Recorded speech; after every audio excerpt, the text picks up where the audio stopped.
Comment vous vous sentez avec ce nouvel album? Comment vous vous sentez? Non, mais là, maintenant, on est un an et demi après. Un an pile, ouais. Un an après Pile. cet album. Je sais qu'un album, ça correspond vraiment à une période de notre...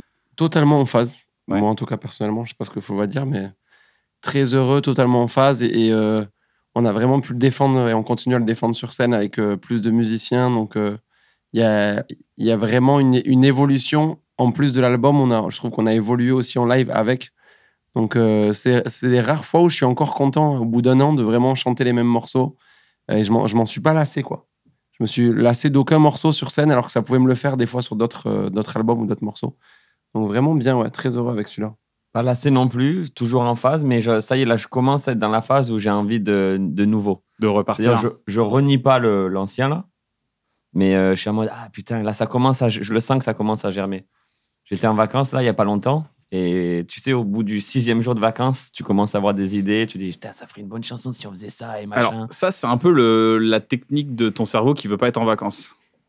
Avant de rentrer dans la 2e semaine de vacances, où là, tu commences à dire, oh, en fait, on va rien faire aujourd'hui, c'est bien. Tu commences à dire, attends, non, j'ai des projets, on va faire ça, on va faire ça, on va faire ça, on va faire ci.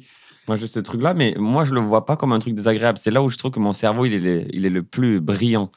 C'est dans les moments où j'ai... Non, mais j'ai pas dit que mon cerveau était le plus brillant. On est pareil encore. C'est que moi, c'est un moment où tu me laisses être oisif, je me repose, et à un moment, je me réveille et mon cerveau, il a envie de s'amuser à nouveau. Voilà, merci. Quelqu'un qui comprend. Votre vie me déprime. Non, c'est trop bien. Pourquoi c'est déprimant? Parce que c'est fou de penser comme ça. Au bout du 10e jour... c'est la partie oisiveté qui t'a saoulé? Oui. Ah, ok. Je comprenais pas ce que tu disais. Ah, ça pue la merde, là. Je sais pas quelle partie. Il n'arrive pas à concevoir que le fait d'être oisif peut nous donner bizarrement envie de retravailler, tu vois. Ouais. Moi, c'est plus... mais continue, toi. Franchement, c'est plus intéressant. Non, moi, j'ai un truc, genre, je suis content que cet album ait marché et tout. Et genre, j'ai l'impression un peu d'être un miraculé. Tu vois ce que je veux dire? Ça, 4e album, pause. Quasiment 2 ans. Le game, il change. Nous, on commence à avoir le middle age, tu vois. Oh putain, ils sont trop forts, ils sont frais. Et on n'est pas non plus assez vieux. On n'a plus la fraîcheur. Ça fait bizarre. Et on n'a pas 10 ans de carrière déjà. Ouais. Oui, mais on n'est pas non plus un Soprano ou un Orelsan ou des mecs qui sont là depuis longtemps et qui... Donc, on était dans ce middle et ce middle-là, il était chaud. Et moi, j'ai vraiment flippé. J'ai vraiment flippé. Et donc là, hier, on était au Solidays. Sur scène, j'étais en mode putain. J'ai l'impression d'être un rescapé d'un accident de voiture, quoi. C'était beau à voir sur toute la tournée. Flo, qui est pas comme ça d'habitude, en vrai. Il était un peu plus, pas amer, mais était un peu plus terre à terre sur ça. Oui. Et là, vraiment, je commencer par un truc vraiment, c'est dur, tu sais. Pas un gros fils de pute, mais plus, comment dire, un peu sensible. Mais c'est vrai que normalement, il est un peu moins... il exprime moins ses kiffs, il est moins reconnaissant, tu vois. En tout cas, verbalement, il exprime pas, quoi. Et là, toute la tournée, il me disait, putain, on remplit encore des énigmes. Comme dans un film où le mec qui sort de l'accident de voiture, il se relève, il regarde ses mains et il a juste un peu de... Tu sais, je suis en mode, je suis encore là. Et putain, bien. C'est aussi la peur aussi de voir d'autres groupes qui ont eu un gros essor et en fait, derrière, après, ça n'a pas suivi au fil des années, quoi. Surtout dans le rap et tout. T'as eu ça, toi? T'as pas eu peur de l'ensemble, du retour? J'étais un peu déçu. C'est intéressant que t'en parles. Statistiquement, je te parle. On avait vendu un peu plus d'albums. Enfin, là, ça commence à aller bien, mais je crois qu'on est à 150 000 albums vendus et on sort de grosses ventes et de grosses ventes encore avant. Donc, j'étais un peu déçu au niveau des stats, quoi, par rapport à d'habitude. Ouais. Mais bon, c'est aussi l'industrie qui est un peu particulière. Mais moi, Oli, c'est ce genre de gars. On a fait 3 zéniths à Toulouse. Donc, c'est 3 fois 11 000, c'est 33 000 personnes. Et lui, le premier truc qu'il retire de ça, c'est... On n'a pas fait 4. C'est vrai, insatisfait, quoi. 4, quoi. Ouais, insatisfait, mais pas malheureux. Insatisfait. Oui, t'es pas genre déprimé, quoi. Non, ça me... En fait, t'as envie de plus, quoi. Mais j'ai vraiment envie de plus. Mais à un point grave. C'est fou que tu sais qu'il y a très peu d'artistes qui font 3 fois 11 000. Oui, il le sait à la fois. Il y en a même aussi qui font 4, il y en a aussi qui font, tu vois. Mais c'est fou parce que je vois un mec qui arrive dans la trentaine qui est en train de dire putain, c'est cool, attends. Ouais, un peu comme ça. Ouais. La vie, elle est cool. Attends, c'est cool. Il faut être la gratitude. La gratitude, c'est un truc qui arrive vers 30 ans, tu vois. Le côté, faut être grateful, les gars. Faut être grateful. Et moi, je le suis beaucoup. Et toi, de temps en temps, tu veux manger le monde. Mais c'est aussi parce que je suis grateful que je veux manger encore plus le monde. En fait, c'est comme si j'étais devant Flunch J'avais pas à voir le stock. Je veux. Ça marchait bien avec l'anecdote. Franchement, Flotte, je l'aurais pas lancé, mais ça marchait bien au final. Déjà que j'y avais pas accès. Tu veux la purée, tu veux les doubles prix. C'est ça que je te dis. Il est comme ça dans les bacs. Moi, j'étais dehors. Moi, je voyais les trucs, tout le monde sortir. Moi, c'était bon. Je voyais les mecs sortir. Là, maintenant que j'y suis, je veux tout croquer. Je veux voir même la dame qui nettoie, le mec derrière. Je veux tout voir. En vrai, si je continue ta métaphore, globalement, Flunch, on a tout vu 3 fois. Donc moi, je suis un peu en mode, voilà, je vais me prendre des petits haricots verts peinards, les petites frites, je vais m'asseoir et puis on attendra le prochain service pour reprendre tranquille, tu vois. Et mais moi, moi, tu sais, j'en parle avec une psy et tout, hein, les gars. Je vous parle d'un vrai sujet qui est... On t'écoute. Clair, en fait. Ce qui fait que tu penses que c'est malgré tout positif, c'est que pour toi, c'est un moteur. C'est comme un compétiteur. Il dit, je veux être le mec qui court le plus vite. Je veux pas être le deuxième. Je veux pas être le quatrième. Et en gros, il y a une partie de toi qui se dit, si je me contente d'être le quatrième, je serai jamais premier. Parce que le premier se contente pas d'être le quatrième. C'est vrai. T'as été comme ça, Flo, toi? Donc c'est intéressant parce que je pense que c'est ton moteur. Moi, et donc là, quand nous on est là, ouais, être oisif, c'est super. Après, ton cerveau, nanana. Moi, je suis fou sur ça. Même quand j'écris, j'ai le même. Je suis encore plus dalleux que quand j'avais pas percé. En fait, j'ai la sensation. La base, le noyau est le même. Les mêmes causes, pas les mêmes conséquences. Mais je me considère miraculé de vivre de la musique et d'être connu et d'avoir la chance de faire tout ce qu'on fait tous les jours. On a une vie exceptionnelle, sincèrement. Donc, je me dois, par rapport à ce miracle, d'être loyal envers ce miracle-là et de pousser le jeu jusqu'au bout. Je comprends. Tu vois? C'est comme si on m'offre un chevalier avec une armure en or, là, comme ça, une grande épée. Pardon. Non, c'est ton devoir. Dans un flunch. Ouais, c'est ton devoir. Et puis j'ai aussi la sensation que c'est ce qui me motive, c'est ce qui me fait avancer. Moi, quand j'écris, quand je rappe, j'ai envie de. Il y a une urgence. Ah ouais, j'ai envie de tout casser, quoi. Ça me brûle. Hein. Oli a fait le buzz avec le freestyle de 10 minutes. Si vous n'avez pas vu, franchement, ça vaut le coup. Parce qu'il le découvrait.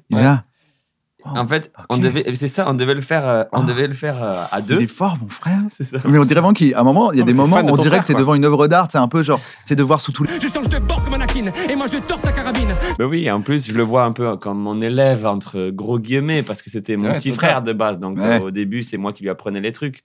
Et là, c'est vraiment le... T'es Tortue Génial qui voit son Goku. Tu te fais, waouh, tu vois le pouvoir qu'il a pris. Et en fait, de base, j'avais écrit, j'avais un petit 2 minutes et on rappait et tout. Et Oli, il commence à me faire son truc. Et je rappelle habiter des manettes. Et j'ai fermé l'ordi. Tu vois, des fois, il faut savoir se retirer. J'ai dit à Oli, écoute, Oli, j'ai fermé, j'ai dit, c'est pour toi ce moment-là, je crois. Moi, je vais rien apporter. Merci. Mais tu vois, faut que tu y ailles, toi, là. Ce truc-là, le premier truc que je me suis dit, quand j'ai refermé l'ordi, là, des 10 minutes, je me suis dit, putain, ça serait encore plus impressionnant parce que j'étais encore, tu vois, j'étais pas KO, j'étais encore dans l'énergie. Donc je me suis, mais pas négatif, parce que les gens pensent que je suis triste de ça, mais... À ton avis, ça vient d'où? Ça vient de... Ça vient de... Non, mais ça vient d'où? Parce que vous avez la même éducation. Ouais, mais regarde, si je rentre... comptoir par rapport à ça, tu me dis, hein, mais parce que depuis le début, il y a quand même ce truc, cette réputation, ce truc de personnalité de dire, lui, depuis le début, il dit, mais on est trop fort.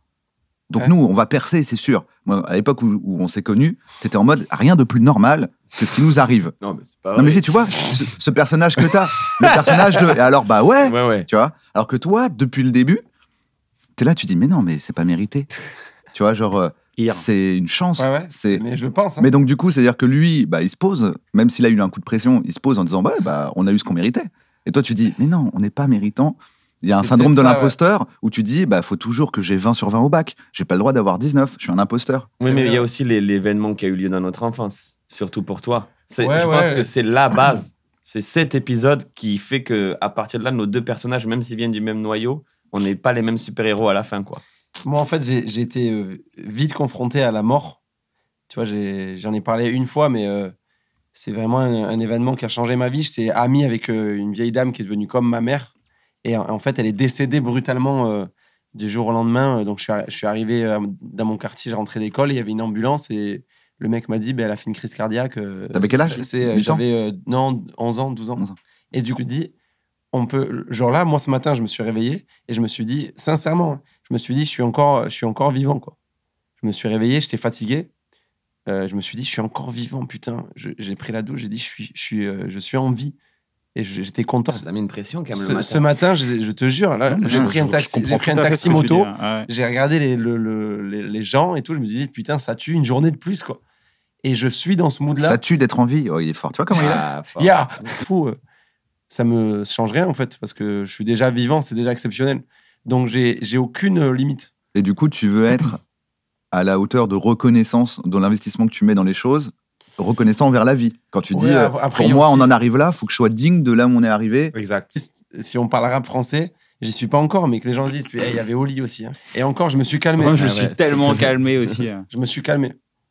Oui, tu t'es un peu calmé. calmé parce que j'ai dû aussi comprendre qu'on était deux et que ça pouvait aussi user Flo.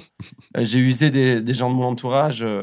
Et, tu vois, j'ai l'impression d'être mort et qu'on m'a réveillé et que je suis en... Tous les matins, tu te fais ressusciter les vies. Mais je te jure que c'est vrai. Hein. J'ai l'impression d'être que tu sais, j'étais à la morgue, que je suis sorti, que les gens ils disent putain, il est chaud, il est plus chaud qu'avant lui. Ambulance et tout là, le petit Oli de 11 ans et qui prend ces pouvoirs là, en vrai c'est stylé, je trouve. Ouais, j'avoue. Ouais. Mais c'est pour ça que pour moi, il faut toujours prendre le recul. Après, j'arrête sur ça, mais il faut prendre le recul.